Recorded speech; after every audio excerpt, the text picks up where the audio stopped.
नर्मदेहर वाटचाल दिवस पहिला. ओंकारेश्वर दक्षिण तोटावरचा गोमुख घाट. लगबगीने सकाळी 7 वाजता घाटावर पोचलो. पहिली पायरी म्हणजे मुंडन. श्री भाईलालसेन यांनी आमच्या चौघांचा ताबा घेतला. एकानंतर एक अशी 3 डोकी सफाचट करून झाल्यावर माझा नंबर आला. माझीही तशीच अवस्था केल्यावर पॅन्ट पट्टा शर्ट नर्मदा मैयाला अर्पण केला, पुन्हा कधीही न घालण्याच्या शपथेवर. भाई लालसेन खुश. मजुरी आणि बराहेर. पूजेच्या सामानासह श्री देवेंद्र शास्त्री तोवर आलेच. आम्हा चौघांना निरोप देण्यासाठी आमचे मित्र कुलसंगेसर, सानेकाका, सानेकाकू, किशोर पटवर्धन, देवधर आणि गोरटकर खास करून ठाणे डोंबिवलीवरून आलेले होते. पूजाविधी पार पडला. संकल्प सोडला. 7 कन्यांना कढईचा प्रसाद, दक्षिणा व इतर भेटवस्तू देऊन मैयाची सामूहिक आरती आणि परिक्रमा पूर्ण करण्याची प्रार्थना केली. लागोलाग श्री गजानन महाराज धर्मशाळेत पोहोचलो. जेवण झाल्यावर श्री गजानन महाराजांच्या मंदिरातून प्रत्यक्ष चालायला सुरुवात केली. नगरपंचायतीचे शिक्के ओळखपत्रावर मारून घेतले. दुपारी 1च्या सुमारास प्रत्यक्ष वाटचालीस सुरुवात झाली. हात हलवून सहृदयांनी निरोप दिला. आजची वाटचाल केवळ 12 किलोमीटर डांबरी रस्त्याने. सायंकाळी मोरटक्का येथील जैन धर्मशाळेत मुक्काम. दिवस दुसरा. थंडीचे दिवस. अगोदरच ठरल्याप्रमाणे स्नान न करता मैयाचे स्तवन करून वाटचालीस प्रारंभ केला. सुमारे 1 किलोमीटर डांबरी सडक पार करून पुलाजवळ पोहोचलो. खाली किनाऱ्यावर उतरलो. कटेर गाव मागे पडले. गांधार आले. पुढे अलीबुजुर्ग गेल्यावर टोकसार गाठले. टोकसारला चहाची टपरी आहे का अशी विचारणा ज्या बाईकडे केली त्या बाईने चहाची टपरी नाही अशी माहिती पुरवून स्वतःच्या घरी चहासाठी नेऊन तत्परतेने चहा पाजला. वाटचाल सुरू झाली. अगदी गावाच्या टोकाला आल्यावर एक आश्रम समोर दिसला. पुढे जायचे आहे, मग कशाला आत जाऊन वेळ खर्च करा असा विचार करून बाहेरच्या लिंबाच्या झाडाखाली विसावलो. पण विधिलिखित दुसरेच होते.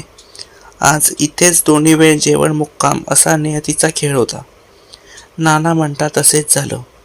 स्थिरावलो. या आश्रमाचे नाव गोमुख आश्रम. इथे मैयाच्या पात्रात सुंदर मोठा खडक आहे.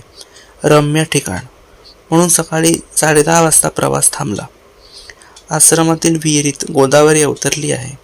सदावर्त मिळाले की काम झाले असे नव्हे. लाकडासाठी जंगलात धाव घ्यावी लागते. त्याचा अनुभव प्रथम घेतला. आता दिवस तिसरा. गोमुख आश्रमातून अगदी सकाळी 6 वाजता प्रयाण केले. पीतनगर 2 किलोमीटर वर लागले. रस्त्यावरच माजी सरपंचाचे घर. चहा दुधाचा आग्रह केला. तो झाल्यावर कांकरी या गावाकडे प्रयाण झाले. तेथील हनुमान मंदिरात जरा टेकलो. पुढे रावेर खेडीवर वाटचाल. रावेर व खेडी ही 2 स्वतंत्र गावे असल्याचे आम्हास माहीतच नव्हते. जायचे होते रावेरला आणि जात होतो खेडीच्या रस्त्याने. रस्त्यावरच्या 2-3 वाटसरूंनी चुकीची जाणीव आपण करून दिली. थोड्या चुकीची दुरुस्ती करून आम्ही रावेर गाठले. नर्मदा तटावरील असलेल्या रावबाजीच्या समाधीचे दर्शन घेऊन पुढे वाटचाल सुरू केली. नर्मदा मैयाच्या 999 उपनद्या आहेत. त्यातील एक खांडवा. या उपनदीला पार करताना बरीच दमछाक झाली.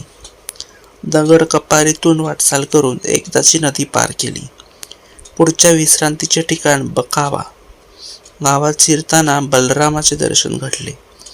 श्रीकृष्णाची अनेक मंदिरे असतील, मात्र इथे रस्त्यावर पुतळ्याच्या रूपात बलराम उभे आहेत. मैयाच्या किनारा गाठला. स्नानपूजा झाल्यावर सीताराम आश्रमात भोजन प्रसाद मिळाला. मठाधिपती श्री संतोषजी महाराज अतिशय छान आहेत. त्यांनी श्री अवधूतानंद, पूर्वाश्रमीचे जगन्नाथ कुंटे यांची आठवण काढली. विश्रांतीनंतर मर्दाना गावात पोहोचलो. तेथील रामकुटीत हरिहर महाराजांच्या आश्रमात मुक्काम केला. इथे सरस्वती, यमुना, गंगा आणि नर्मदेच्या मूर्ती असलेले सुंदर मंदिर आहे. आज दिवस चौथा. मर्दानाव गाव सोडल्यावर आमच्या चौघांचे 2 गट पडले. थोडी चुकामुक तर झाली. लगेच भेटही. नागावा भट्ट्याण असा 7 किलोमीटरचा प्रवास केल्यावर एक दिव्य दर्शनाचा योग आला. नर्मदा तटावर सियाराम पर्णशाळा आश्रम आहे.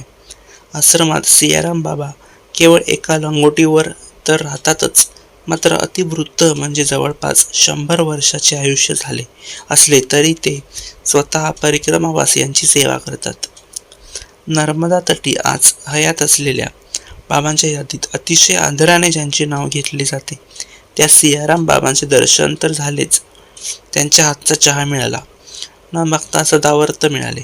सोबत कापूर, उदबत्ती, काडीपेटी मिळाली. थोड्याशा वाटचालीनंतर बिलकेश्वर तीर्थाश्रम लागला. येथील पंडित श्री राधेश्याम पगारे महाराजांनी उत्तम माहिती दिली. जराशा विश्रांतीनंतर वाटचाल सुरू झाली. पुढे तेलिया गाव आहे. अंबथाळा पार करताना वेळ गेला. पुढे लेपा घाटावर शांती आश्रमात दुपारच्या स्नान पूजा विश्रांतीसाठी थांबलो. समोरच महेश्वर धरणाचे बांधकाम दिसत होते. हे धरण पूर्ण झाल्यावर लेपा घाट पाण्याखाली जाणार हे तेथील खुणावरून समजले. आज सातूच्या पिठावर दुपारचे भोजन झाले. थोड्याशा विश्रांतीनंतर कपडे वाळल्यावर पुढची वाट धरली. माकडखेडा गाठेपर्यंत बरीच दमछाक झाली. एक सहकारी पुढे गेल्याने चुकामुक झाली. माकडखेडा येथे महाभागवतकार वै डोंगरे महाराज आशीर्वादात सदावर्त आहे. त्याचा लाभ घेतला. तेथेच मुक्काम केला. दिवस 5वा. माकडखेडाच्या समोर मंडलेश्वर. आपण तिथे कधी पोहोचणार असा हिशोब काल रात्रीच्या मैयाच्या पात्रात पडलेल्या अप्रतिम प्रतिबिंबाकडे पाहत पाहत आम्ही केला होता. मोठ्या उत्साहाने सकाळीच कूच केले. नर्मदा तटाने वाटचाल करताना अत्यंत आल्हाद वाटतो. शिणवटामुळे येतच नाही. कठोरा मागे टाकून बडगाव आले. लगेचच मांडव्य ऋषींचा आश्रम दृष्टीस पडला. इथे राहणारे निवृत्त ब्रह्मचारी महाराज मराठी भाषिक त्र्यंबकेश्वरचे. छान स्वागत, गप्पा गोष्टी झाल्या. पुढचा आश्रम घाट शालिवाहन.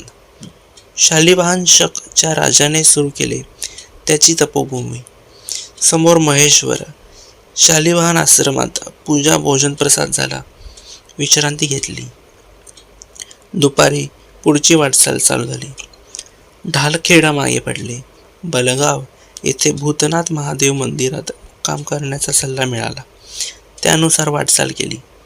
इथे भूते नाचत होती त्यामुळे गावकरी फिरकत नव्हते. एक महंत काही वर्षापूर्वी इथे आले. त्यांच्या तपोबलाने सर्व भूतांनाही जागा सोडून जावे लागले. त्यांनी स्थापन केलेले ते शिवलिंग भूतनाथ महादेव म्हणून सर्व परिचित आहे.